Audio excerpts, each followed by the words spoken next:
The number candles read 38, and they'd burned down to crooked stubs before Rowan Hale finally accepted that the chair at the head of the table would stay empty, along with every other chair in the room. He sat alone in a private dining hall at the Sterling Court, the most exclusive hotel in Boston, a man who controlled the harbor, the freight lines, and half the quiet money that moved through New England, and not one of the 30 people he'd invited had bothered to walk through the door.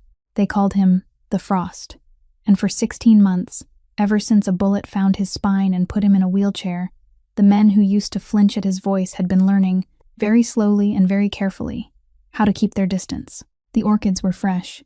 The wine was older than most of his soldiers. The cake, 3 tiers of dark chocolate and bitter espresso, sat untouched under a chandelier that threw warm light across 30 settings of polished silver that nobody would ever lift. He didn't check his phone. A man like Rowan Hale already knew what silence meant. It meant someone had decided he was finished, and they were waiting to see if he had the decency to agree. What he didn't know was that a 6-year-old girl was about to change the course of an entire empire, and she was going to do it with a flower she'd stolen from a vase in the lobby. Her name was Piper, and she'd slipped out of the staff room where her mother had hidden her, because Maeve Quinn, 27, exhausted, working a double shift in a server's uniform to cover a hospital bill she couldn't afford, had nobody left to watch her daughter that night. The little girl wandered into the one room she wasn't supposed to enter, looked at the frightening man sitting alone in his wheelchair, and felt none of the fear that grown men felt. She walked right up to him, held out a half-wilted flower, and asked him why he was sitting all by himself on his birthday. And Rowan Hale, a man who hadn't smiled in longer than he could remember, a man the city believed had no heart left to break, looked down at that child, and he smiled.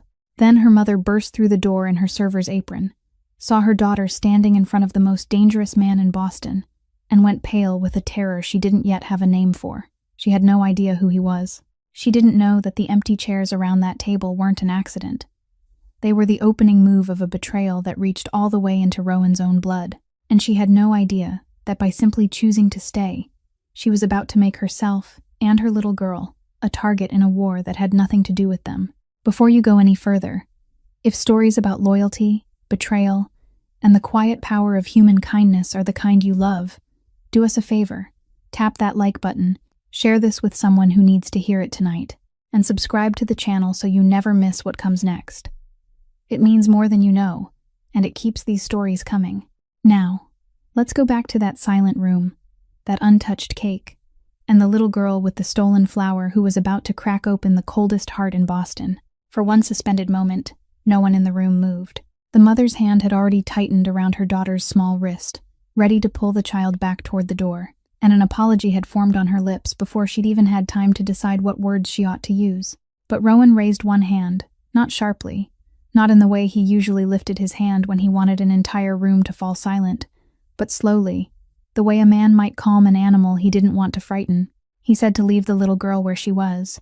She wasn't bothering anyone. Maeve hesitated. Every instinct she'd built through 27 years of hardship told her to gather up her child and disappear, to make herself small and invisible, the way the employee handbook had almost trained her to be. But something in the man's voice didn't match the coldness pressing down on the room, so she stayed where she was, frozen at the threshold, watching. Piper, meanwhile, had already stopped caring about rules. She climbed onto the chair beside the wheelchair as though it belonged to her, her sneakers swinging far above the floor, and she stared at the enormous untouched cake with the open, unhidden hunger of a child who rarely got to eat cake. She cried out in outrage that he hadn't even cut the cake yet, and it was his birthday, so how could he not cut his own cake? Rowan answered that he hadn't planned to cut it. The little girl told him that was very strange, and then, with the utmost seriousness, she gently pressed the stem of the flower she'd brought into the frosting on the highest tier of the cake, leaving it standing there crooked and slightly bent, the saddest decoration the cake had ever been forced to carry. She said there, now it was done, and he had to make a wish. Rowan looked at the flower. He looked at the child, somewhere deep inside his chest, in a place he'd been certain had gone numb forever. Something shifted. Something he couldn't name. He said he didn't think he remembered how to make a wish anymore.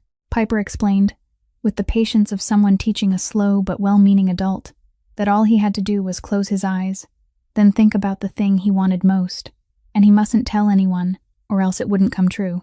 Maeve finally found her voice again and told Piper, "Sweetheart, That was enough. They needed to let him. But Rowan interrupted. He said it was all right. Let the child stay until the cake was cut. There was enough here for 30 people, and letting it go to waste would be a shame. On the tablecloth, a knife had already been set out. A heavy silver thing displayed more for appearance than use. Rowan picked it up, and his hand, a hand that had once signed away fortunes and ended arguments whose endings had also ended men, now moved carefully through layers of dark chocolate and bitter espresso, while a 6-year-old narrated every tier of the cake as though she were calling a horse race. Maeve, going against every plan she'd made for the evening, found herself moving a little closer. She told herself it was only to keep her daughter from making a worse mess, but that wasn't entirely true. He cut 3 slices. He placed one in front of Piper, and she immediately attacked it. He pushed one toward the empty chair where Maeve had, by then, half sat down, and he kept the 3rd slice for himself, though he didn't eat it. He only turned the fork back and forth between his fingers and watched mother and daughter as though they were some strange weather that had drifted in from the harbor. Maeve asked her daughter whether the cake was good, mostly to fill the silence. Through a mouthful of cake, Piper answered that it was the best cake in the whole world, and the corner of Rowan's mouth moved in a way that startled even him. Then they talked, not about anything grand. Piper told him she was about to turn 7, that her favorite color was the kind of green a traffic light turned right before you were allowed to go, and that she had named the wilted flower Gary before giving it away. Maeve slowly told the man that she had just finished her shift, that the room had been booked through a company account she hadn't paid much attention to, and that she was sorry, truly, for the intrusion. Rowan said very little about himself, and she didn't think to ask. She guessed he was a wealthy recluse, perhaps a widower, a man who had arranged a party for people who hadn't cared enough to appear. She had no idea who he truly was. She only knew that for a few brief minutes, in a room arranged for 30 people but holding only 3. The terrible loneliness she had felt, the instant she stepped inside, had quietly dissolved, and that the dangerous-looking stranger had laughed once, low and rough, at something her daughter said, the laughter of a man who had forgotten the sound of his own laughter. When the slices of cake were gone, and Piper's eyelids began to droop, Maeve gathered her child in her arms and stood. This time, Rowan didn't stop them. She thanked him, though she wasn't exactly sure what she was thanking him for. He looked at her for a long moment, then said softly that no, he was the one who should thank her. She didn't understand those words then. Only much later would she understand them, and by then it would be too late to undo what staying had set in motion. The door closed behind mother and daughter, and with the soft fall of the latch, the fragile warmth that had just been kindled in the room went out at once, as though it had only been able to exist while a child's laughter was there to hold it in place. Rowan sat motionless for a long while, his fingers still marked with a little frosting on the silver knife, and for the first time that entire evening, he allowed his face to return to what it truly was, a cold mask with no one left there for him to maintain it for. Then his phone lit up on the white tablecloth, a sickly blue glow cutting through the darkness, a message from an unknown number with no name attached. He stared at it before touching it, because not many people knew this number, and even fewer would dare send a message to it while hiding their face. The words that appeared were brief and cold as a blade laid flat against skin. It said that tonight was only the beginning, that he should step down quietly, before someone sent him away in another manner. Rowan read it twice, not because he didn't understand, but because he understood too well. He'd spent his whole life in a world where every threat carried its own signature, its own tone, its own habit of choosing words, and whoever had written this knew exactly where to touch in order to hurt him, right at the truth he'd spent the past 16 months trying not to name, that since the moment he had sat down in this wheelchair, something inside his kingdom had begun to rot from within. He set the phone down and called only one name, Finian. Almost at once, the side door opened, and a large man of about 45 stepped in, broad-shouldered, his footsteps strangely quiet for a man of his size. Finian Walsh had been standing guard outside all evening. He had watched that door open and close again and again, without anyone stepping through it. And on his iron-hard face was something Rowan recognized as anger held under restraint, the anger of a loyal man forced to stand by and watch his master be humiliated. Rowan handed him the phone. Finian read it, then set it down on the table with excessive care, as though if he let go too quickly, he would shatter something. He said he'd already had men trace the number, but it was a prepaid line, bought with cash at a convenience store all the way in Lowell. it wouldn't lead anywhere. Whoever had sent it knew that very well. Rowan asked about the others, the men who should have been there tonight, and Finian fell silent for a beat longer than necessary before answering. He said August Reed had sent word that he'd been held up by trouble at the harbor. 2 other capos had used family business as an excuse. One man said his car had broken down on the road, and each apology made sense if it stood alone. But taken together, they formed a pattern that both men in the room knew far too well not to recognize. Rowan had once taught those very men how to read such a pattern, how to see through polite explanations to the cold decision underneath, and now they were using that lesson against him. Finian lowered his voice and added the thing he had saved for last, that while reviewing this quarter's books, he had found several mismatched streams of money, small transfers neatly divided through 3 shell companies in the transport division, not large enough to trigger the system, but steady, deliberate, as though someone were quietly draining blood from the Empire 1 drop at a time, and building something of his own with that very blood. Rowan listened, his face unchanged, but inside him, each piece was sliding silently into its proper place. Tonight's absence wasn't the random cowardice of men afraid of a crippled boss. It was a staged move, a test. Someone wanted to see whether he still had enough power to make people come. And the answer had already been spoken by 30 empty chairs. He thought again of the message, of the way it said tonight was only the beginning, and he understood that the one behind it wasn't some outside enemy from a rival family. An outsider wouldn't know exactly which chairs would be empty tonight, wouldn't be able to coordinate that collective silence. This person knew his schedule, knew his private number, knew how to thread money through companies only someone inside the house could touch. This person wasn't knocking from the outside. He had been sitting inside the dining room for a long time. Rowan looked through the glass wall at the city glittering below, and for the first time since the bullet that night, he felt something sharper than the pain along his spine. It was the cold certainty that the war he was about to fight wouldn't begin out in the streets, but among the very faces he had once called his own people. He told Finian to get the car ready, and as the large man turned away, Rowan picked up the phone again, looked at the threat one last time, then turned off the screen, letting the darkness swallow once more the room that had been lit for a celebration. No one had spoken aloud. The next morning, in the dark wood-paneled office overlooking the harbor, Rowan sat before a thin file that Finian had placed on the desk at his request, and the reason he had asked for it was something even he couldn't be entirely honest about with himself. He told himself it was merely a security measure, that anyone who had entered that closed room the night before, on the very night he received a threat, needed to be checked, that a server and a child appearing without warning could be coincidence, or they could be pieces someone had planted on the board. And in his world, innocence was often the most expensive disguise of all. But when he turned the first page, what appeared before his eyes wasn't a conspiracy. It was a life worn down to the bone. Her full name was Maeve Quinn, 27 years old, raised in the Irish working-class streets of South Boston, the daughter of a plumber who had died young and a mother named Bernadette, around whom most of the file revolved, because Bernadette Quinn was fighting an illness that required rounds of treatment priced by this country's private healthcare system with merciless numbers. Maeve's name was tied to a stack of hospital bills, so high that even Rowan, a man accustomed to looking at sums with 6 zeros, paused slightly when he read the amount of outstanding debt. He kept reading and saw that she had once studied biomedical engineering at a state university, that she had once earned grades showing a sharp mind for machines and the human body, that she had once stood very close to an entirely different life before everything collapsed all at once. An unplanned child when she was 21, a husband who left behind more than just his absence, a mother falling ill precisely when Maeve had no one left to lean on. She had abandoned a degree only a few semesters from the finish line, trading technical drawings for a server's uniform and double shifts, not because she lacked ability, but because ability was a luxury her circumstances wouldn't allow.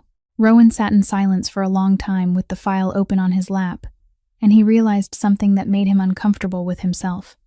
That when he opened it, he had intended to find something he could use, a weakness, a string to pull, a way to turn that woman into a tool in the game tightening around him. That was how he had lived his entire life. That was the reflex his father, Thaddeus Hale, had trained into him from the time he was too young to know how to resist. That every person one met was either an asset or a threat, and there was no third kind. But now, looking at that figure of debt, looking at the image of a mind that should have been designing things that saved lives, now carrying plates of food for people who didn't even bother to look at her face. He felt that familiar reflex slacken, slow, stumble against something he couldn't name. Perhaps it was the memory of a child pressing a wilted flower into frosting and telling him to make a wish. Perhaps it was the hoarse laugh that had broken out of his throat the night before, the one he had thought he'd lost long ago. He wasn't used to this feeling, and because he wasn't used to it, he handled it in the only way a man like him knew how, with cold and decisive action.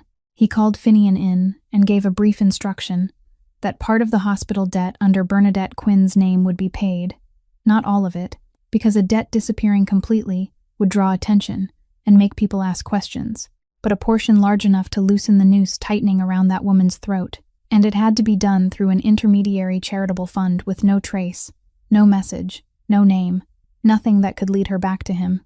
Finian looked at him for a moment with an expression that was difficult to read, because in all his years of serving Rowan, he had never received an order quite like this, an order that carried no visible strategic benefit.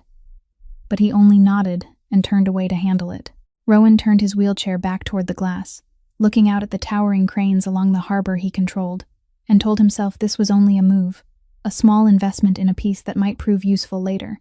He repeated that in his mind several times, as though saying it enough would make him believe it, but deep inside, in the place he had carefully frozen over for the past 16 months, he knew that this time, for the first time in a very long while, he had done a good thing for no reason at all, except that it was a good thing, and that unsettled him more than any threat ever could. 2 weeks later, Maeve received a job offer through the hotel manager, a private hourly service contract for a VIP guest who needed someone to handle lunch and arrange a meeting room at a mansion outside the city.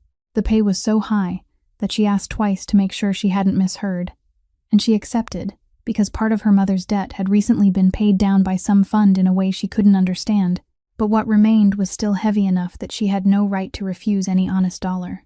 She didn't know that the VIP guest was the very man from the empty banquet room, and when she passed through the gates of the mansion with her apron folded neatly in her bag, she also didn't know that she was walking straight into the orbit of a world she had no concept of at all.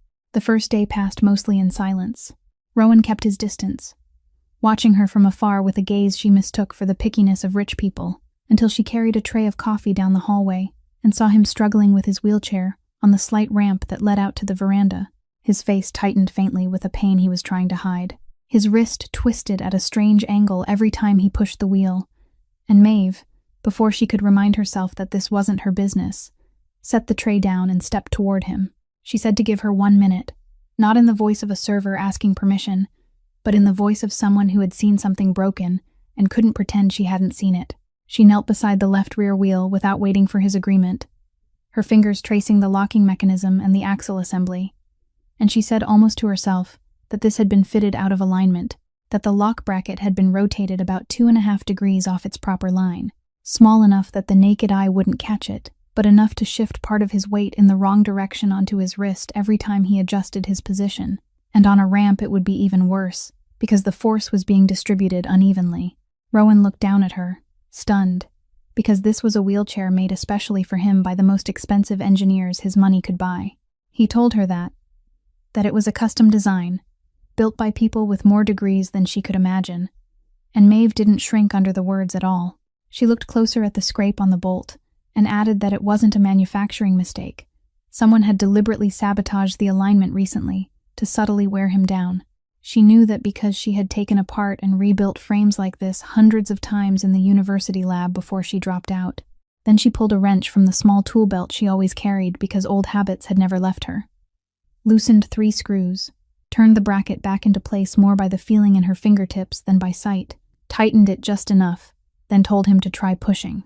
Rowan pushed the wheel, and the familiar pain along his wrist, the pain that for the past 16 months he had accepted as the permanent price of his damaged body, simply wasn't there anymore. He tried a second time, then a third, saying nothing, and in that silence something shifted between the two of them that no words could name, because for all 16 months since the bullet, everyone around him had looked at the wheelchair and then hurriedly looked away, lowering their voices, slowing their words, as though his paralysis had made him fragile in a way that spread beyond his spine. But this woman didn't look away. She looked straight at the problem, put her hands on it, and fixed it, as though he were a human being with something broken that needed repairing, not a crippled boss who had to be handled carefully. Rowan, who wasn't used to gratitude because it was the kind of feeling that made people soft, began to speak, meaning to pay her, meaning to turn this moment back into a transaction he could control. But Maeve stood up, brushed off her knees, and cut him off before he had the chance to insult her. She said she hadn't fixed it for a reward. She had fixed it because it was broken, and she couldn't stand seeing something done wrong when it could be done right. She didn't need his pity, and she had no intention of accepting it. Then she picked up the coffee tray and continued on as though nothing had happened, leaving the most powerful man in Boston sitting there, feeling for the first time in a very long while that he had been seen as a human being, and not knowing what to do with that sudden feeling. The work contract stretched on for several more weeks, and because Maeve's shifts often fell at times when she couldn't find anyone to watch her child, Piper gradually began coming with her to the mansion. At first, the little girl was told to sit quietly in the kitchen with a coloring book. But a child about to turn 7 rarely stayed still for long, and before much time had passed, she had found the man in the wheelchair whom she remembered clearly from that sad birthday night. She called him Uncle Rowan with such natural ease that both Maeve and Finian were startled, because no one in his world dared address him in a voice so warmly familiar and equal. She dragged a small stool over beside his wheelchair and began telling him all kinds of wandering, unfinished stories about the stray cat living behind her apartment building that she had named Captain, about how she hated math but liked counting stars through the window, about how the flower named Gary had probably gone to flower heaven by now. And Rowan, who was used to controlling every conversation the way he controlled a chessboard, realized he had no way to control these talks at all, so he stopped trying. He simply listened, and little by little he learned something he had never had to learn in his life: how to be present beside a child with no purpose other than being present. One afternoon, Piper asked him why his legs couldn't walk, and the whole room seemed to hold its breath, because it was the question the adults around him had carefully avoided for 16 months. But Rowan didn't avoid it. He told her in a calm voice that a bad person had hurt him, and Piper nodded solemnly before declaring that, in that case, he needed a good friend to make up for it, and she would be that person. That simple declaration stayed in Rowan's chest longer than he wanted to admit. Maeve watched all of this from the kitchen doorway with a feeling so complicated she couldn't untangle it, because she had come to this mansion with a clear prejudice about the kind of people who lived in houses like that: cold, distant, accustomed to giving orders, and she still saw all of those things in him. But she began to see something else beneath them, too. Each time Piper laughed, something passed over his face, the look of a man who had forgotten that children's laughter existed in the world. And each time the little girl ran off, his eyes followed her with an emptiness Maeve recognized at once, because she had seen it in the mirror too many times. It was the loneliness of a person who had no one waiting for him to come home. She began to understand that his cruelty wasn't the whole of who he was, but a shell forged to protect something inside him that had been wounded a very long time ago, and that understanding unsettled her, because it drew her closer to someone she should have kept her distance from. One evening, when it was already late and Piper had fallen asleep on the long sofa in the library, Maeve came in to carry her child home, and she saw that Rowan had quietly laid his coat over the little girl, a gesture so small it was almost invisible. When she looked up and met his eyes, there was a moment between them that lasted longer than two strangers should have allowed, a moment they both felt and both hurriedly stepped back from. She softly thanked him for the coat, and he only nodded. But as she carried her daughter toward the door, she realized her heart was beating to a rhythm she didn't permit it to beat. And Rowan, sitting alone in the dark library after the door closed behind mother and child, felt the silence of the house heavier than usual. He reminded himself that in his world, attachment was a weakness, a thing enemies would try to break, and that every hour the woman and the child stayed near him was another hour they moved closer to a danger they knew nothing about. But even after telling himself all of that, he still couldn't make himself order the contract ended and push them away, and that helplessness, for the first time, truly frightened him. Trouble found Maeve on a Thursday evening, just after her shift had ended, while she was standing at a bus stop on the corner near her aging apartment building. A man stepped out from the darkness beneath an awning, unhurried, with the manner of someone who had done this work long enough to know that calmness itself could be a threat. He called her by her correct name and spoke the name of the ex-husband, who had vanished from her life nearly 2 years earlier. A man named Dale who had once promised so much and left behind more than broken promises. The debt collector told her in a voice so gentle it chilled the blood that Dale had borrowed money from people who didn't like being forgotten, and since Dale had disappeared, that debt had now gone looking for the closest remaining family member he had left. He mentioned her apartment address. He mentioned the hour her shift ended. And finally, with a calmness that made her blood turn cold, he mentioned Piper's preschool. Not with any direct threat, but simply by dropping that name into the air like a stone thrown onto still water. Maeve had lived long enough inside hardship to know how dangerous men like this could be. But she wasn't the kind of woman who shrank down so others could see she was afraid. She stood straight, kept her voice from trembling, and told him she had nothing to do with Dale's debts, that they were divorced, that she didn't have the money he was demanding, and had no way to get it. The man only shrugged and said that wasn't his problem, then walked away as silently as he had come, leaving her alone beneath the yellow streetlight with her heart pounding and a new kind of fear inside her. Not fear for herself, but a cold fear for the little girl sleeping peacefully at the babysitter's house. That night, she didn't sleep. She sat beside Piper's bed and watched her daughter breathe, trying to think of an escape she already knew didn't exist. She told no one about it, especially not the man at the mansion, because her pride wouldn't allow it, and because she still didn't know who he truly was. But Finian, who had been quietly keeping an eye on mother and daughter under Rowan's unspoken order ever since the night they had chosen to stay, had seen the encounter on the street corner, and he reported it to his employer the next morning. Rowan listened, and something in his face froze in a way Finian had long ago learned meant misfortune for someone. He asked a few short questions. Who was lending the money? Which crew? What area they operated in? And when the answers showed that it was a small loan shark group working along the edge of the harbor, a group that had survived by quietly sheltering beneath the influence controlled by the Hale family, without ever properly asking permission, Rowan said nothing more. He gave only one instruction, that the debt under Dale Quinn's name would disappear, and that the men who had dared drop a child's name into their collection talk needed to be reminded that they were operating on ground that didn't belong to them. That reminder took place beyond Maeve's sight and hearing. Not a drop of blood touched her life. Only a few days later, the debt collector never appeared on that corner again. And one morning she received a brief call from someone claiming to be with the lenders, informing her that Dale's debt had been erased, that she wouldn't be bothered again, and that she should forget the whole matter. Maeve stood motionless in the kitchen with the phone pressed to her ear for a long time after the call had ended, because she didn't believe in miracles without a cause. She had lived too long to believe there was anything in this world that came free, and a vague suspicion began to form inside her, that the quiet man in the wheelchair, the man her daughter called a friend, might not simply be a wealthy recluse as she had believed, and that she was standing at the edge of a world whose depths she had never seen. The truth came to Maeve not through a confession, but through a cruel accident. One afternoon when she arrived at the mansion earlier than usual and took the wrong hallway toward Rowan's office. The door was slightly ajar, and through the narrow opening she heard his voice. Not the calm, low voice he used with Piper, but another voice, cold as metal, giving someone orders about a shipment at the harbor, about people who needed to be kept silent, about a sum of money that needed to disappear. Then she heard Finian call him by a word she had never heard anyone use for an ordinary man, Dawn.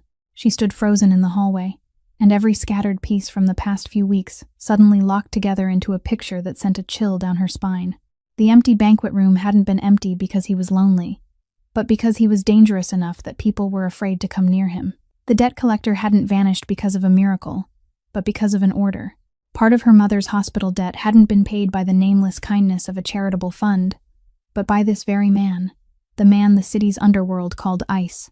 She backed away from the door, her heart pounding, and only one thought kept circling through her mind like an alarm bell. Piper. Her little girl had sat on the lap of a crime lord, had called him her friend, had promised to be his good friend. She found her child quickly, made an excuse about an urgent matter at home, and left the mansion that very afternoon without saying a word to Rowan. All the way back, she held Piper tightly against her on the bus seat and tried to keep her hands from shaking. That night, after Piper had fallen asleep, she sat alone in the cramped kitchen and let fear and anger crash over her all at once. She was angry at herself for being naive, for allowing one man's loneliness to deceive her, for letting her daughter step into the orbit of a world she had spent her whole life trying to avoid. But beneath that anger was something far more tangled, something that bewildered her, because she couldn't make the man who had gently laid his coat over her daughter, the man who had endured a child's questions about his paralyzed legs without looking away, the man who adjusted the way he sat whenever Piper came close so the little girl wouldn't accidentally touch the place that hurt. She couldn't make that man fit together with the voice cold as metal that she had just heard through the crack in the door. And that inability to fit the two together was what troubled her most. If he were entirely a monster, her choice would have been simple. She would take her child and run and never look back. But he wasn't entirely a monster, and that was the most dangerous trap of all. She told herself that the kindness he had shown them didn't erase the things he had done, that the money used to pay her mother's hospital bills was stained with blood, that a man who could be gentle with a child by day and give orders that made others disappear by night was more frightening than someone who was simply cruel. And with all the reason she had left, she decided she had to cut it off, that she wouldn't return to the mansion, that she would find another job even if it paid less, because no amount of money was worth placing her daughter's life on the chessboard of men like that.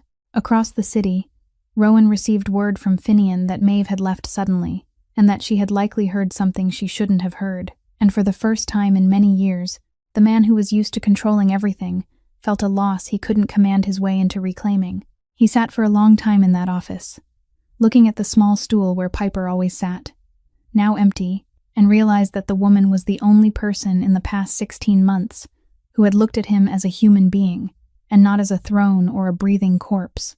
And now he was about to lose that, not because of an enemy, but because of the truth of who he was. The blow came on the very night Rowan was least prepared for it, a few days after Maeve had left, while his mind was still weighed down by an absence he couldn't bring himself to name. He had a scheduled meeting at an old warehouse on the edge of the harbor, a meeting arranged through channels known only to a very small number of people inside his inner circle. Earlier that afternoon, Finian had planned to drop off the small coat Piper had forgotten in the library at Maeve's apartment, on his way to the warehouse, a trivial errand that Maeve, though she had decided to cut ties, had reluctantly agreed to because it was the only coat her child still had in good condition. But at the last minute, sensing an unusual tension in the air, Rowan gave a firm order that Finian was to abandon the errand and speed directly to the warehouse without stopping. That very instinct saved Rowan's life. Finian had only just changed his route and driven halfway toward the harbor when his phone rang. At the warehouse, Rowan had just pushed his wheelchair across the heavy metal threshold when the headlights of two cars with no plates swept through the darkness. And in that first instant, he understood, because the men he had come to meet were not there, and their absence was the answer. He turned the wheelchair as fast as his arms would allow when the first burst of gunfire tore through the air, biting into the metal frame and concrete around him in white sparks. A shard struck his shoulder and jerked his whole body violently to one side, but he had managed to roll behind an old cast-iron machine and use it as cover, drawing the gun he had carried with him ever since the night the first bullet had stolen the use of his legs. He didn't panic, because panic was a luxury he had never been allowed in his entire life. He counted the shots, located the gunman by the flashes of fire, and returned fire with the cold precision of a man far too accustomed to death standing only a few yards away. One attacker went down, then another staggered backward, but there were too many of them, and he was pinned behind the block of iron, losing blood from his shoulder and unable to move as quickly as a man with both legs whole. In those long, terrible seconds, he knew that unless something changed, this would be his last night. Just then, tires screamed outside the warehouse door. Finian's headlights came charging straight in, and the huge bodyguard jumped out with his gun in hand, firing into the attacker's flank from an angle they hadn't expected. That sudden arrival overturned the fight. The remaining two realized their advantage was gone, hurriedly dragged their wounded men into the car, and sped away into the night, leaving the warehouse drowned in the smell of gunpowder and the ringing silence that comes after a storm. Finian rushed to Rowan, tearing cloth to bind the wound in his shoulder, muttering curses he almost never allowed to slip out. And Rowan, leaning back against the icy cast iron with blood soaking through his fingers, wasn't thinking about the pain. He was thinking about something far colder, that tonight's meeting had been arranged through channels so sealed that only a few people knew of it, that the exact time and place had been in the hands of only his closest inner circle, and that the attackers had known exactly when he would be alone and at his most vulnerable. That wasn't the work of an outside enemy groping through the dark. It was the work of someone who had sat at his table, drunk his liquor, and been trusted by him. The threat in the birthday night message now echoed through his mind, with a new meaning as sharp as a knife. The traitor wasn't far away. He was very close. Close enough that Rowan might have shaken his hand that morning. And as Finian helped him into the car, Rowan made the first cold decision of a war he now knew for certain was real. He wouldn't let it be known how easily he had survived. He would let the traitor believe he had shaken him, and while that traitor thought he was winning, Rowan would follow the thread backward all the way to the hand pulling it. In the days that followed, Rowan withdrew into the darkness and let the entire underworld believe that the wound had broken him far more than it truly had. He canceled meetings, stayed silent through calls, and allowed the rumors to spread that ice was finally melting. And while playing the part of an injured beast, he and Finian began following every thread with patient, cold precision. They started with the only certainty they had, that the attackers had known the exact location and hour of the warehouse meeting. Information that existed only inside a very narrow circle. Finian made a list of the people with access to that schedule, and the list was painfully short. It was filled with the names of those closest to Rowan, men who had stood beside him through years of blood and money. They reviewed the irregular cash streams Finian had discovered before the birthday night, this time not to confirm that they existed, but to trace them backward to their source. Little by little, the small transfers split through 3 shell companies in the transport division began to reveal a pattern. All of them eventually flowed toward a single entity hidden behind several overlapping layers of ownership, an investment fund with the harmless name Ashbury Strategic Holdings.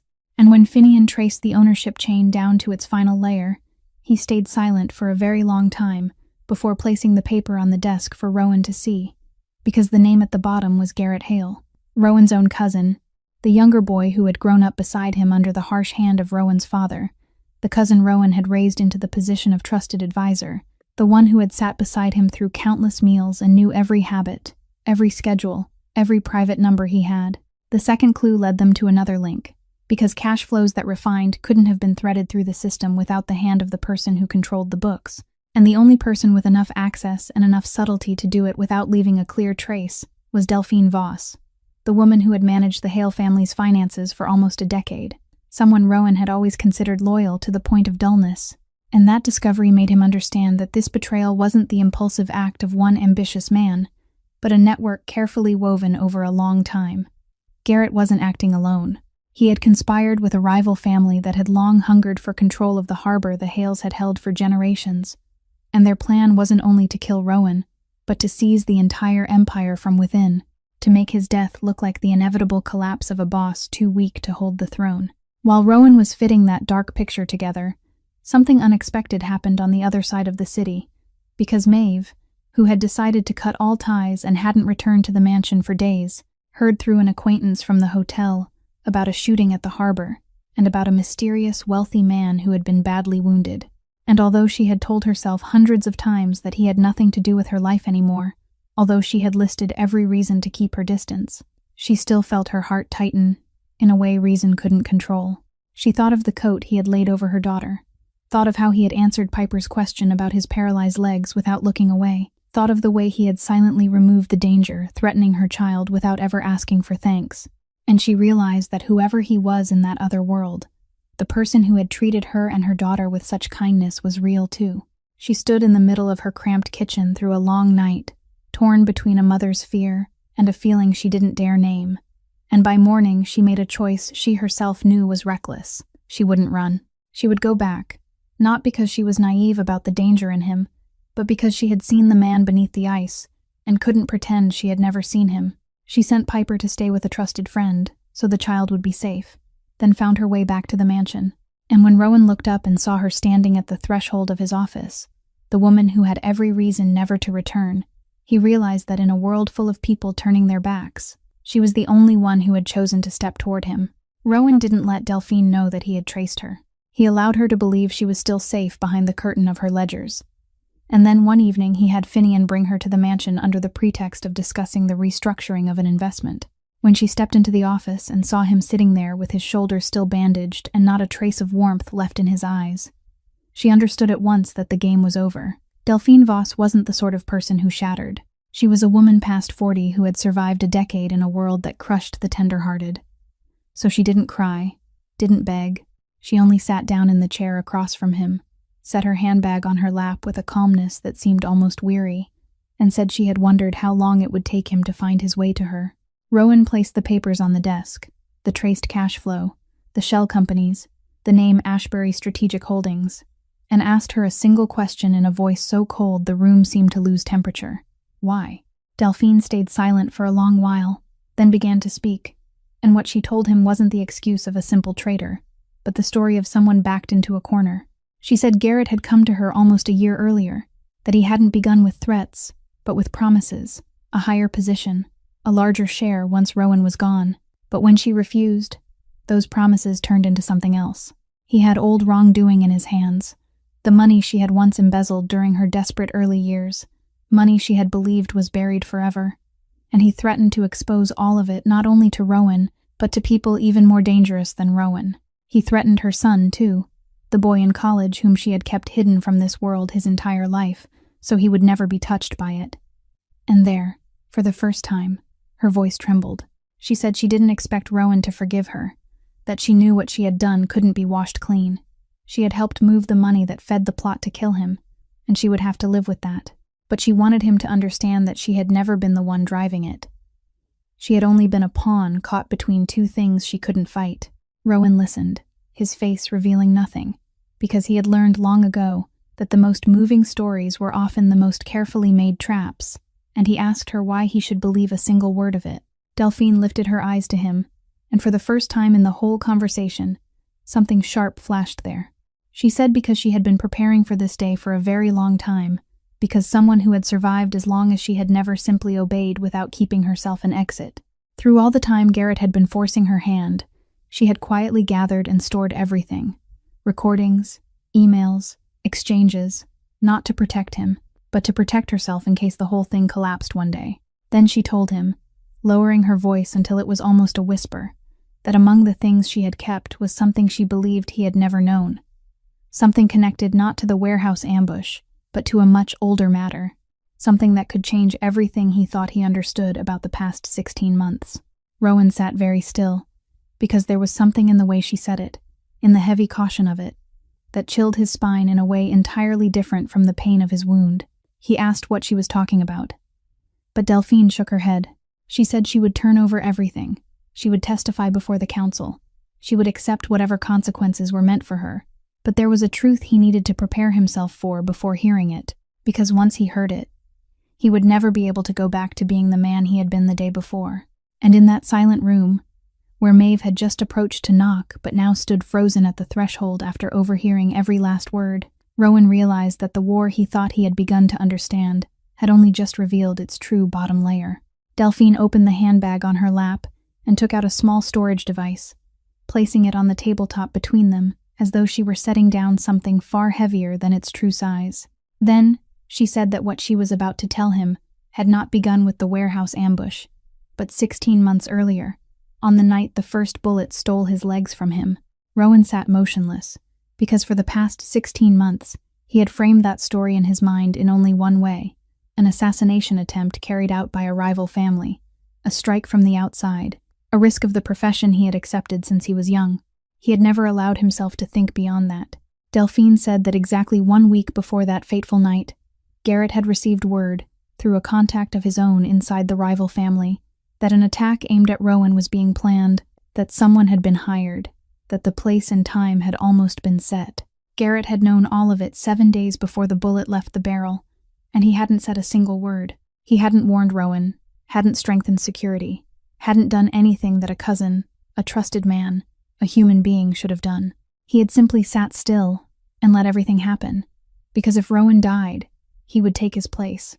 And if Rowan survived but was left crippled, then a boss in a wheelchair would still be weak enough to be pushed off the throne later.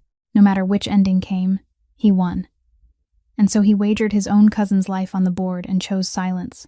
Delphine said she knew this because she had accidentally overheard an exchange between Garrett and his contact a few days after the assassination attempt, when both men believed no one else was listening, and with the instinct for survival that had been rooted deep in her blood, she had recorded it, not because she had intended to use it, but because she understood that a secret like that was the only weapon that could protect her from a man like Garrett. She pushed the storage device toward Rowan and said everything was in there. The recording, the emails Garrett had sent to the contact in the days before the attack, with words half hidden and half revealed, but clear enough for anyone to understand that he had known and had chosen to do nothing. All of it marked with timestamps, matching the week before the night Rowan lost his legs. The room sank into a silence so thick they could hear the antique clock ticking in the corner. Rowan didn't shout. He didn't slam his hand on the desk. He didn't do any of the things rage usually drives a man to do. He only sat there, very still, while 16 months of pain rearranged themselves in his mind into a new and terrible order. Every night he had lain awake because of the pain along his spine. Every morning he had been forced to learn again how to move inside a body that no longer obeyed him. Every pitying glance and every quiet withdrawal he had endured. All of it now took on a different shape, because those things were not the random consequences of some nameless enemy. They were the price his own blood had been willing to make him pay. The cousin who had endured childhood beatings beside him, the cousin he had protected, raised up, and trusted more than anyone else, had watched men aim a gun at him and chosen not to speak, all in exchange for a throne. That betrayal had a depth. Even Rowan, a man who had witnessed every form of ugliness human beings could devise, had never touched before. It wasn't hot, like a knife driven into the back. It was cold, like a patient calculation that had stretched across years. And in that moment, Maeve, still standing at the threshold, saw something on the face of the man she had thought could not be wounded. She saw not anger, but a pain so naked that she had to look away, as though she had accidentally witnessed something far too private. And she understood that this man, no matter how powerful he was, no matter how ruthless he was in the end only a human being who had been betrayed by the very people who should have loved him, in the cruelest way a human being could be betrayed. In the recordings Delphine handed over, there was one detail Rowan passed over at first, but then returned to again and again through the night. A name Garrett mentioned only briefly while speaking with his contact. A name Rowan had buried in the deepest place of his memory for 16 months, because it belonged to the man who had pulled the trigger on the night he lost his legs.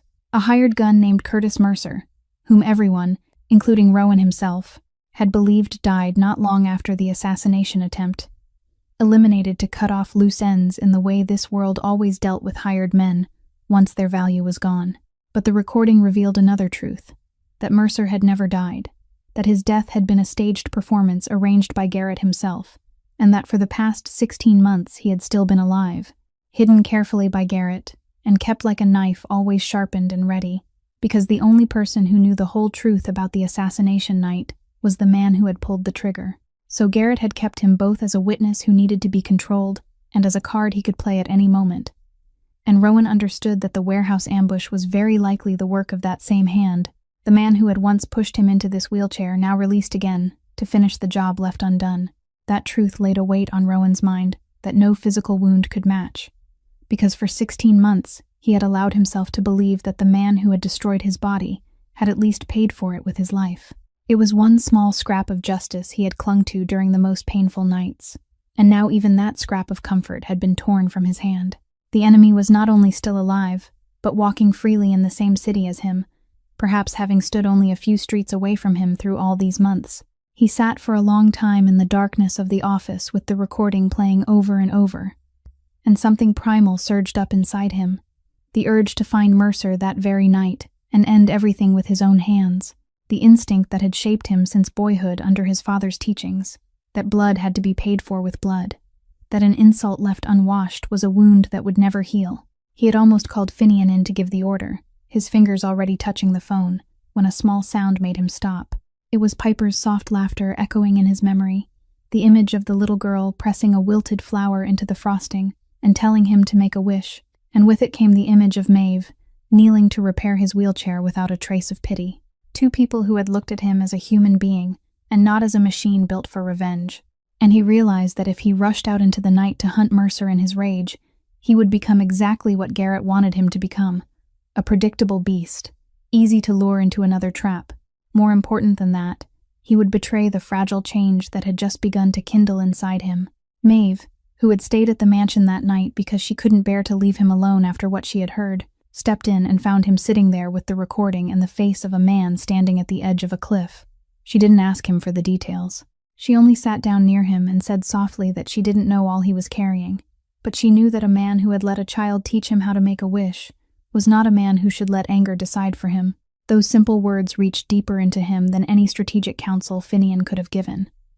And Rowan, for the first time in his life, set the phone down without making the call. He chose restraint, not because his hunger for revenge had faded, but because he was beginning to understand that there was another way to take revenge, one that didn't turn him into the very thing that had ruined him. He would not hunt Mercer like an animal in the dark. He would drag the whole truth into the light, and let both Garrett and his hired hand collapse beneath the weight of what they had done. Garrett wasn't a fool, and Rowan's prolonged silence after the ambush began to unsettle him, because a truly wounded beast would thrash or run, while absolute stillness was the sign of something being prepared in the dark. He sent people to make inquiries, and before long he discovered the thing Rowan had tried hardest to keep hidden, that a woman and a child had entered the orbit of the boss called Ice, that the man believed to be unshakable had turned out to have a soft place Garrett had failed to find for many years.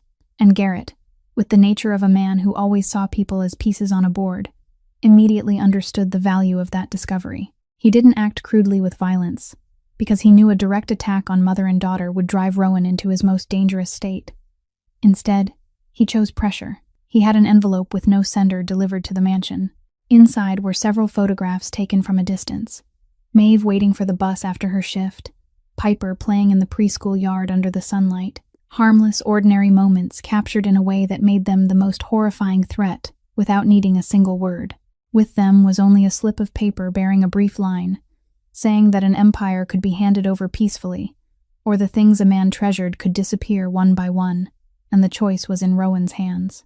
When Finian placed the envelope on the desk, Rowan looked at the photographs, and something inside him changed forever.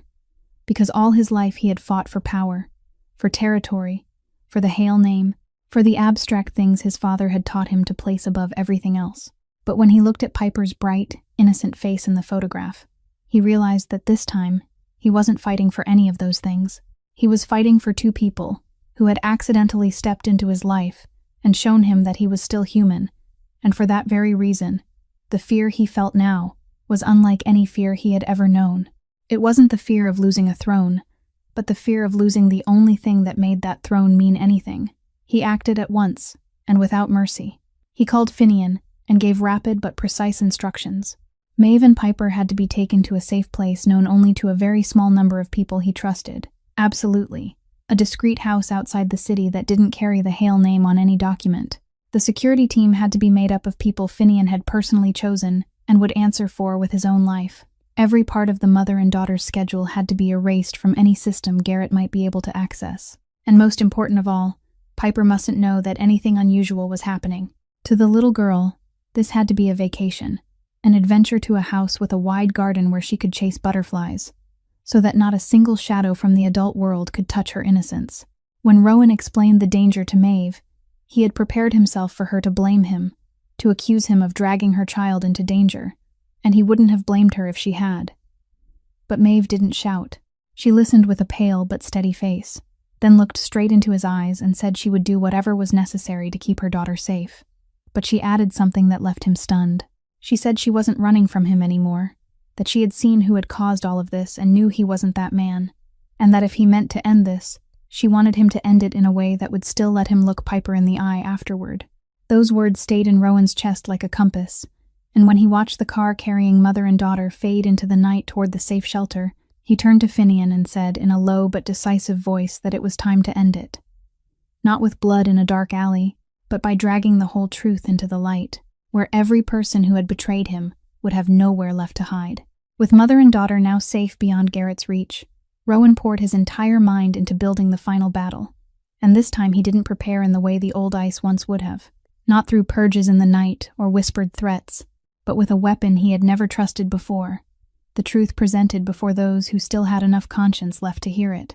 The key figure in that plan was August Reed, the veteran capo who had served the Hale family since Rowan's father still held power, a man nearly 60 years old with silver hair and a reputation for integrity that was rare in this world. August had been one of the men absent on the birthday night, and for many weeks Rowan had silently treated that absence as a sign of betrayal. But now, after understanding the whole picture, he realized that August hadn't betrayed him, but had only been poisoned by Garrett with false information. carefully arranged to make even the most loyal men believe Rowan had grown too weak to keep leading. Rowan invited August to a private meeting, and instead of blaming him, he laid all the evidence Delphine had given him on the table: the cash flows, the shell companies, and most important of all, the recording about the week before the assassination attempt.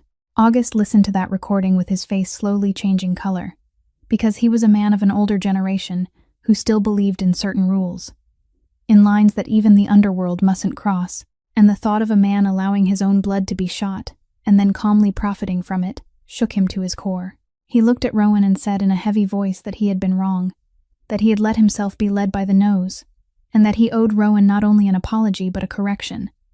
But August was also a practical man. He warned that no matter how strong the evidence was, it still wouldn't be enough, because the family council was made up of people accustomed to suspecting everything, and Garrett was a smooth talker who could twist it all into the slander of a desperate boss trying to reclaim lost power. What Rowan needed wasn't only proof, but credibility. And here, unexpectedly, Maeve's influence became clearest, because in their conversations over the secure line each night, she was the one who reminded him that true strength didn't lie in making people afraid, but in making them believe. If he walked into the council as a tyrant demanding blood, he would only prove Garrett's words right. But if he walked in as a man seeking justice rather than revenge, then even the most skeptical people would have to listen.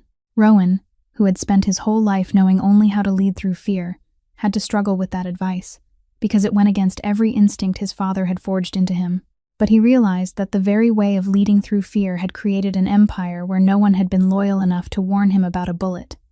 And if he wanted to rebuild something more enduring, he had to begin by changing himself. In the final days before the confrontation, Rowan and August quietly reached out to the council members they believed still had a conscience, not to bribe or threaten them, but to make sure that when the truth was presented, enough ears would be willing to hear it. Delphine agreed to testify in person, even though she knew it meant exposing her own guilt, and Finian silently arranged every security option for the day when all the cards would be turned face up. The air around Rowan in those days was stretched tight as a string about to snap, because he knew that once he entered the council room, there would be no way back. Either he would expose Garrett and reclaim not only his position, but also justice for 16 months of pain, or he would fail and leave Maeve and Piper in a world where his enemy still had all his fangs intact.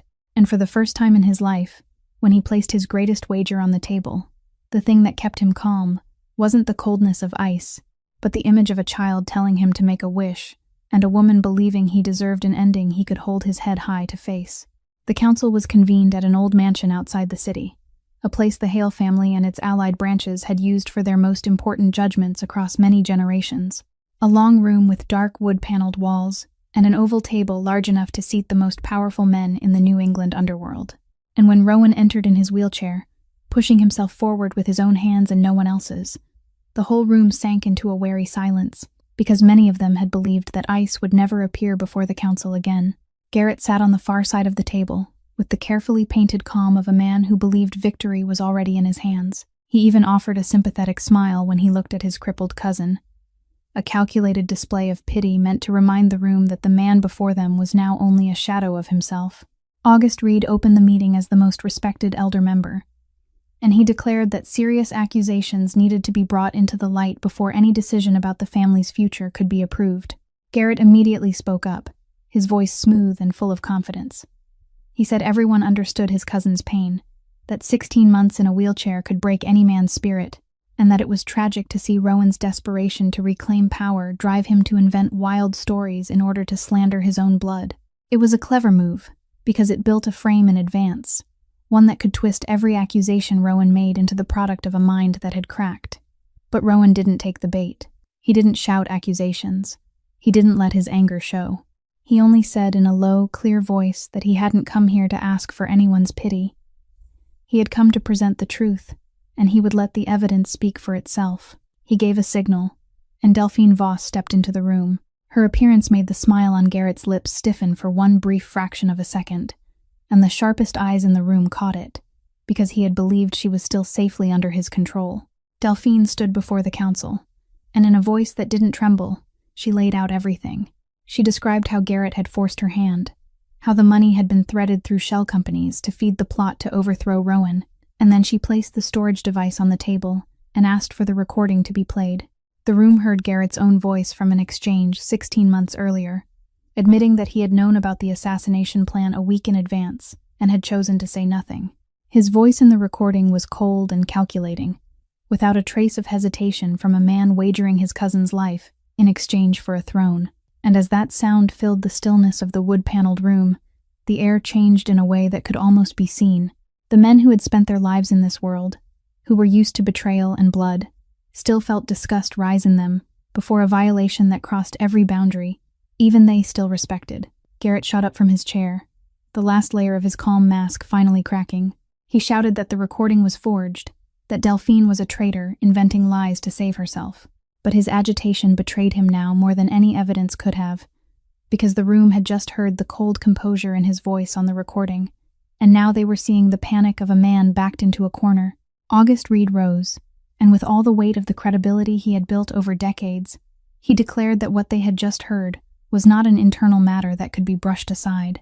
It was the most fundamental betrayal a member could commit, and the council had a duty to judge it. Rowan sat still at the center of the storm he had just created, not triumphant, only quietly watching the cousin, who was now thrashing against the truth.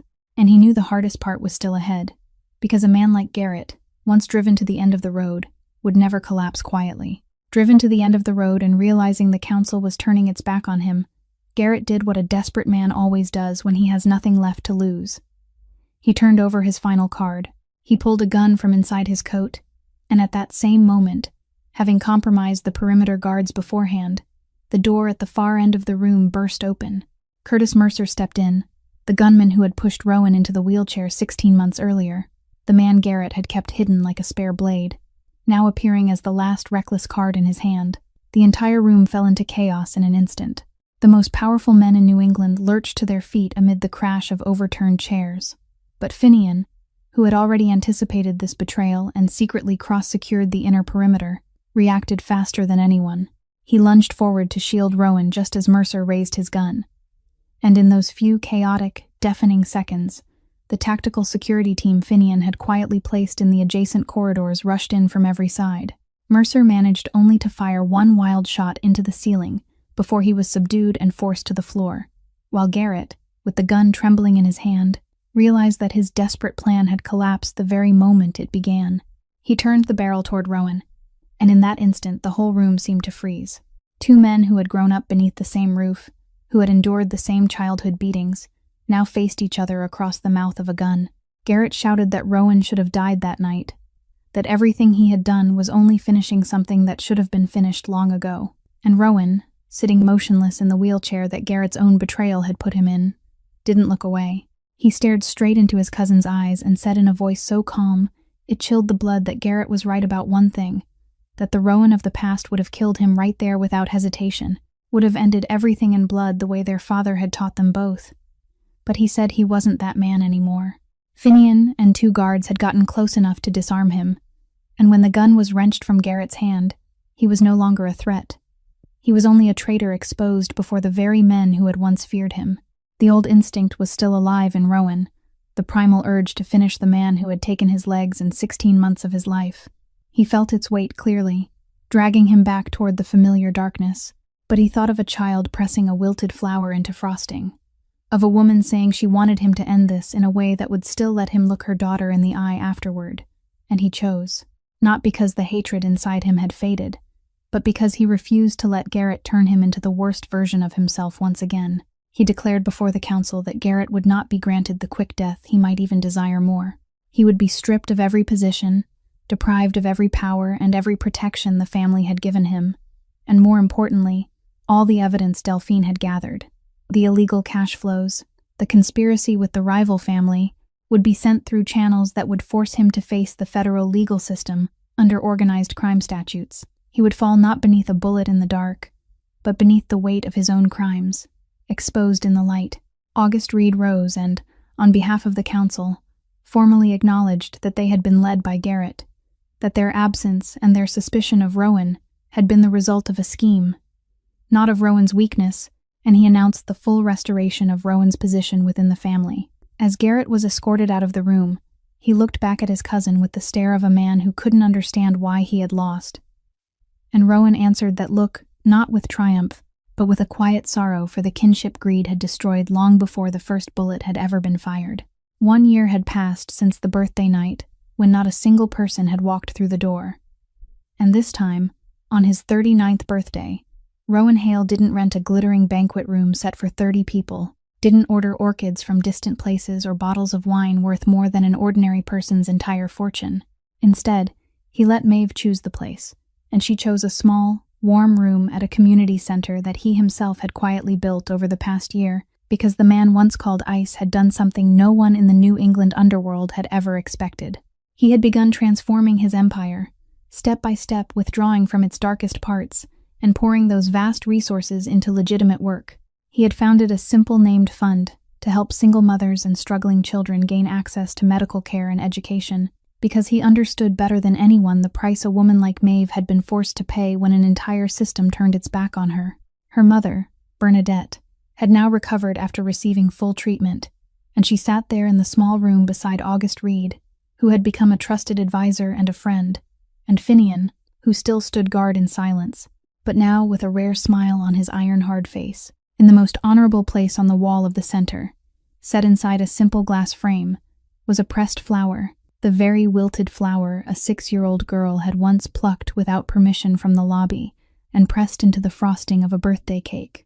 Rowan had kept it through the entire year as though it were the most precious thing he owned, because he knew that it was that tiny moment, not power and not revenge, that had saved him. Piper was now a year older, running around the room with bright laughter that filled every corner, and when it came time to cut the cake, she was once again the one to announce that Uncle Rowan had to make a wish, but this time he didn't say he had forgotten how. He closed his eyes, and when he opened them, he looked toward Maeve, the woman who had chosen to step toward him when the whole world turned away, the woman who had seen the man beneath the ice and hadn't run. Between them now was a feeling mature enough that it didn't need to be named in haste, something that had passed through fear, betrayal, and danger to become something lasting. Beside his wheelchair, there was always a place reserved for her, and a place for her daughter. Not because anyone was there to serve anyone else, but because the room once prepared for 30 people, and unable to hold even one soul, now held exactly the people who had chosen to stay. And perhaps the lesson left behind by this story is just that a person's worth doesn't lie in the power they hold, the fortune they own, or whether they can stand firmly on their own 2 feet, but in how they treat others, and that sometimes the smallest kindness, a flower from a child's hand, a woman kneeling to repair something broken, without a trace of pity, can have the strength to heal a heart an entire empire believed had turned to stone. No one, no matter how cold, no matter how deeply wounded, is beyond redemption when someone is willing to see them as a human being and honor the dignity that has always lived within them. If this story touched your heart, please subscribe to our channel, hit the like button, and share this video so we can spread meaningful stories together and listen to more moving stories every day. We would love to know how you feel about this story and what it reminds you of in your own life. Have you ever given or received a small kindness that changed everything? Please leave a comment and share the feelings from deep inside your heart, because your story too may become a source of inspiration and healing for some stranger who needs to be heard. Thank you for taking the time to listen all the way to the very last moment. May you and the people you love always have good health, a joyful life, and peace in every day. Goodbye, and see you again in the next videos.